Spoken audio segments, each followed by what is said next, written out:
The Wolves lost their identity last night because of the Thunder's defense. OKC walled off the paint like a fortress, terminating their inside presence and daring them to shoot 15 more threes than they usually do. A gamble that paid off in full. I got it all right here, but let's start from the beginning. The well-rested Timberwolves came out furious in the first quarter and caught the Thunder off guard. In the playoffs, as McDaniels knocks down the first shot of the series, they're 4-1 on the road. And Edwards against Holmgren, step back three, got it. What a start, 3 for 3 and an 8-0 lead. Edwards having problems, now backs in and stolen by Williams. Jalen Williams open floor gets the bump, layup blocked by Edwards. What a block by Edwards recovering after the loose ball. Both him and Jaden led Minnesota to a 10-3 opening, but on the other end, this foul call threw them off quickly because Alexander this time draws the foul.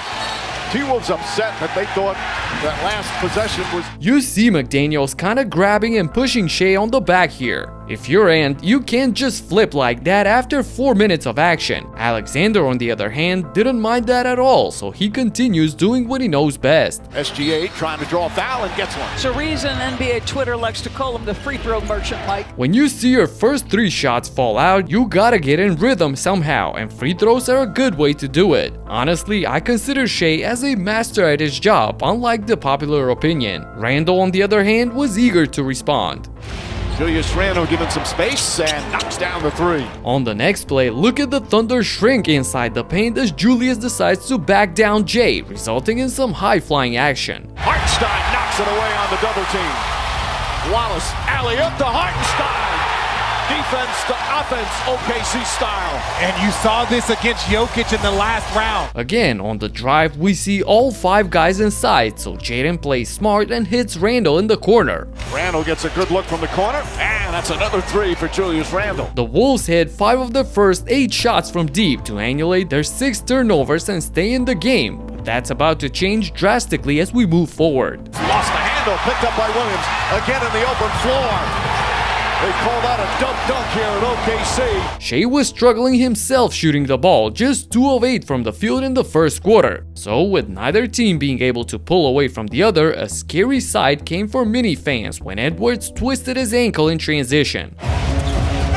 Drives inside, won't go but a foul. And right now, Edwards a little shaken up after he came down.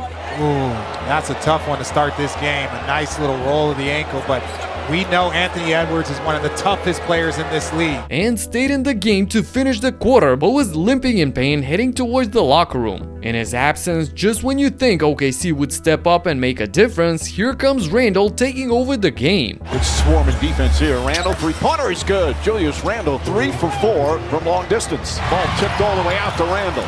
Randle's going to try another 3. Puts it in. Julius Randle, his 4th 3-pointer already. Julius connects on 2 consecutive bombs from downtown to keep Minnesota in front. And with Edwards coming back after missing 5 minutes of play, Randle continues firing heat checks. Randle, huge height advantage and weight advantage on Wiggins. Beautiful turnaround shot. He's got 15 points. But he's also going to block shots, and okay, Julius Randle. Randle's got it cooking right now. Wow, Julius was sizzling hot in the second with 14 points on a perfect 4 for 4 shooting, and he was all smiles doing that. It's great to see him thriving after all the criticisms he received. Then Edwards joined the shooting party as well. Seen a bunch of zone in the playoffs. So far, Edwards fires away and knocks down the 3-pointer, his second 3. He's got 10. And with a couple of free throws afterwards, and put the Wolves up by 9 points. Meanwhile, Shai was nowhere to be found. Gilgeous Alexander, left-handed, can't get it. Fight for the rebound. Randle comes out of the pack. Play defense, just seems like he's everywhere. Contested shot way off with Gilgeous Alexander. Mike, they are doing an absolutely sensational job on Shai Gilgeous Alexander. Ball swatted by McDaniels. Boom! McDaniels rejects SGA's layup to keep him without a single bucket in the period. He, as well as the rest of the Wolves, did a great job defensively on the MVP in the first half. Both Shai and J-Dub combined for only 4 for 21 from the field. That's awful. Still, Minnesota's lead was only 4 points going into the break. That's because no one besides Randle could make a shot from distance. The others, including Edwards, combined for just 2 for 14 from long range. That's equally as bad as the Thunder duo was. However, everything would change in the third quarter because Williams, that's a wide open look. Haven't had a lot of those. Knocks that down. Making it difficult for Gilgeous-Alexander. Gets inside, pulls back, he stumbled a bit. Counted and one. SGA with a bit of a limp when he comes up, but a chance for a three-point play. This was one of the few bad calls in Shai's favor, and for things to get worse for Minnesota, it was Jaden's 4th personal, forcing Finch to sit him down. So now, without their best defender on the floor, SGA started getting to his spots, and his shots eventually began to fall. The two cousins battling right there. SGA wins out. Timeout, Minnesota. Edwards guarding SGA. Williams screen. Gilgeous-Alexander left-handed. Does not go down. Gets his own rebound. Back up and in. Little bigger. Now, Norley's a good three-point shooter. 39% regular season. As SGA knocks it down. Time and time again, Shai destroyed his cousin on his way to 12 points in the period to take over the lead for OKC. Even when Edwards got on him, it didn't matter. He was already deep in his bag. Now, shot's good and one. Tucked the hit, banked it home, and a chance for a three-point play. Alexander converts the and one, bumping the lead to 11 points. So let's see now what caused Minnesota's drought on the other end. The Thunder kept the same defensive strategy all throughout the game, and that is clogging the paint and not leaving an inch of space to operate inside. That left the Wolves without a choice but to kick the ball out and fire away threes. And to say they struggled doing that would be an understatement. 13 of their 19 shot attempts came from long range, and they were able to hit just 3 of those. Some of them were straight up forced. This is not how they got all the way to the West Finals. And the final period started off in a similar fashion. Isaiah Joe trying to guard him here. The spin move, kicks it out. He's triple team McDaniels.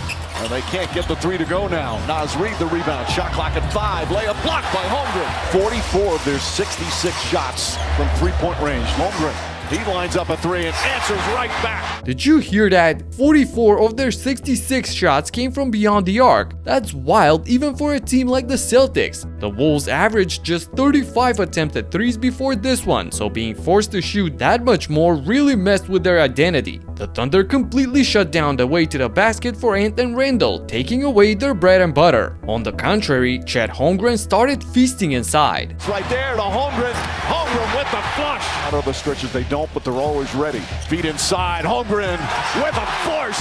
Big buckets for Chet Holmgren here with a 4th. Once again goes at his cousin, well defended. Shot in and out won't go. Holmgren right there. And the following sequence made the entire arena explode. Randle drives on Dort.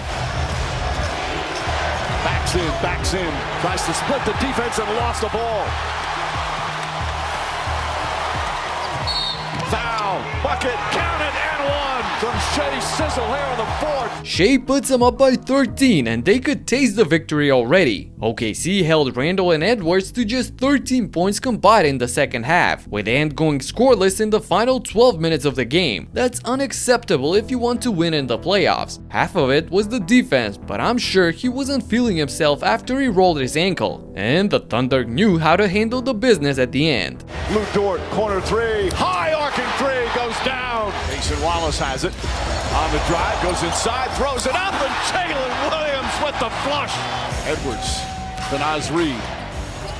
Throws it out of bounds. The swarming defense forced the 18th turnover by Minnesota. In a totally opposite half, Oklahoma outscored the Wolves 70-40. They've won the battle in the paint as well, with a huge difference of 54-20. That's unbelievable. And while the Wolves racked up 51 shots from distance, hitting only 15 of them, the Thunder were patient to find the best shot possible as they ended up shooting 11 for 21 from downtown. Their defense is so good that allows them to dominate games even without a bunch of threes in the modern era of basketball. With all that being said, it was a blowout at the end. OKC grabs a 1-0 lead and has history on their side, as West teams winning Game 1 at home since the 2000s have advanced 16 out of 17 times. On the losing side, Minny as a franchise is 0-8 after dropping Game 1 on the road. We'll see how they bounce back after a tough blow like that. And look at Mike Malone, who was Denver's coach till like yesterday, speaking about SGA and the Thunder on live TV. And then Shai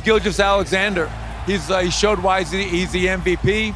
He took over in the second half, did so in a very efficient manner, and put the team on his back when they needed him to do so. Wow, I guess you changed your mind quickly after getting fired from work. Speaking of him, you gotta check out the real reason his former team got knocked out in Game 7 against the Thunder in this video right here. Talk to you in the next one, peace out.